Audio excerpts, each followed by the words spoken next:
আসসালামু আলাইকুম, সালাম দেওয়া মুসলমানের হক। সালাম দেওয়া কি? সালাম দেওয়া কি? হে মুসলমান, আপনি যদি মনে করেন যে আমি একজন বড় হুজুর, আমি একজন বড় মাস্টার, আমি কেন সালাম দিব, আমাকে সালাম দিবে সবাই, এমন আছে না নাই? আমি একজন বড় লোক, আমি কেন সালাম দিব? আপনি অহংকারী। আল্লাহ রাসূল বলেন আসসালামু ক্বাবলাল কালাম, আগে সালাম পরে কালাম। আল্লাহ রাসূল অন্য হাদিসে বলেন যে আগে আগে সালামকারী অহংকার থেকে মুক্তি পায়। সুবহানাল্লাহ। আগে আগে সালামকারী কোথায় থেকে মুক্তি পায়? অহংকার থেকে মুক্তি পায়। আল্লাহ রাসূল অন্য হাদিসে বলেন যারা পরিমাণ অহংকার কারো দিলে থাকলে ওই মুমিনের কোনো দোয়া মরণ পর্যন্ত আল্লাহর দরবারে কবুল হবে না।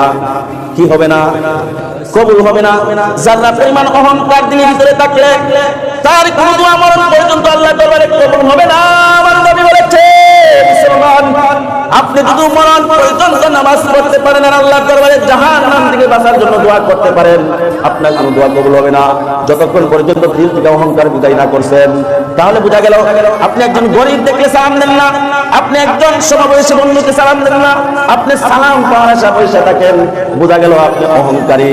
আর আপনি যদি সালাম বিনয় করেন আপনি অহংকার মুক্ত হয়ে গেলেন। শুধু তাই নয়, সাথে সাথে আরেকটা পুরস্কার পাবেন, যে সালাম দিল সে 100 নেকি পাবে। কই নেকি পাবে?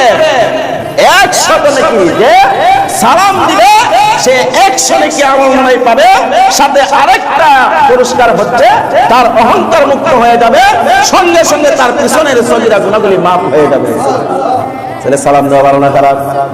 হে মুসলমান, আল্লাহ রাসূল সাল্লাল্লাহু আলাইহি সাল্লাম বলেন এক মুসলমানের সাথে সাক্ষাৎ হয়ে গেলে তার সাথে মুস্কি হাসি দিয়ে কথা বলো, এটা হলো আমার রাসূলের সুন্নাহ, আমার রাসূলের সুন্নাহ।